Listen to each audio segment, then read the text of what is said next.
ownership is central to how markets work. Markets are about buying and selling, and when you buy something, you own it. This means that in a market economy, ownership is the way we access the things we need. If you don't own it, you have to pay someone who does. And if you can't afford to pay, you're shut out entirely. Ownership is the key that unlocks resources, but it also creates barriers to access for anyone without it. For most of us, owning something, whether it's a home, a car, or even a favorite book, feels like safety and control in an unpredictable world. Owning a home, for example, is more than just about having a roof over your head.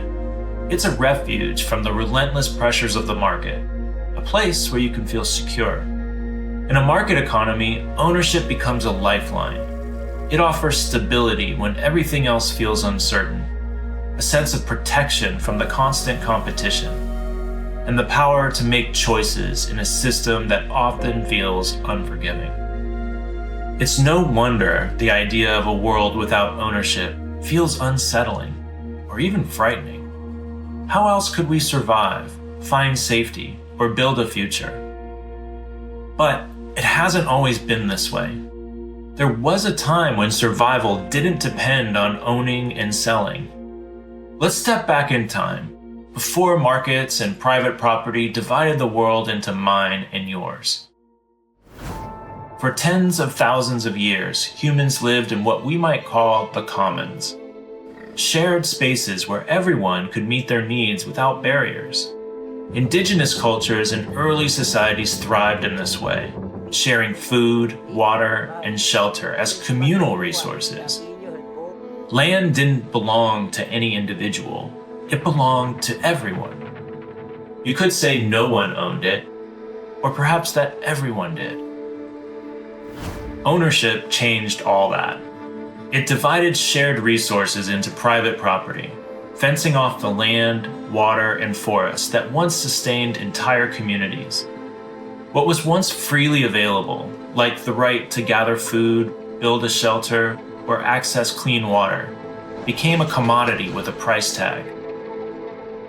People who could no longer meet their needs from the commons had no choice but to work for wages to afford what they used to access for free.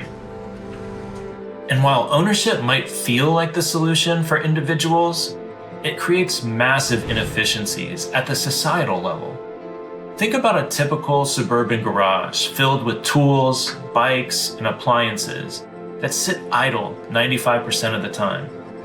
Multiply that across billions of households, and the waste from underutilized resources is staggering.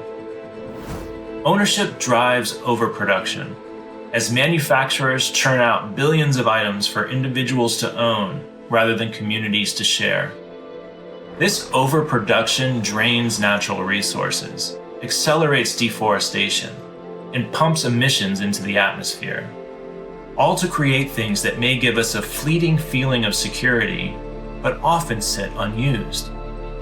Here's the paradox of ownership. While it feels like it connects us to resources, it often isolates us. It turns abundance into scarcity, like vast farmlands producing enough food to feed entire regions, yet much of it is locked behind high prices or wasted while people go hungry. It fuels competition between people for social status, turning what could be shared resources into symbols of individual achievement.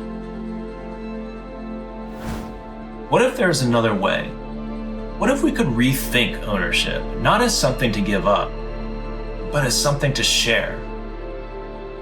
Imagine rebuilding the commons, local systems where resources like tools, vehicles, and even housing are managed locally, ensuring everyone has access to what they need.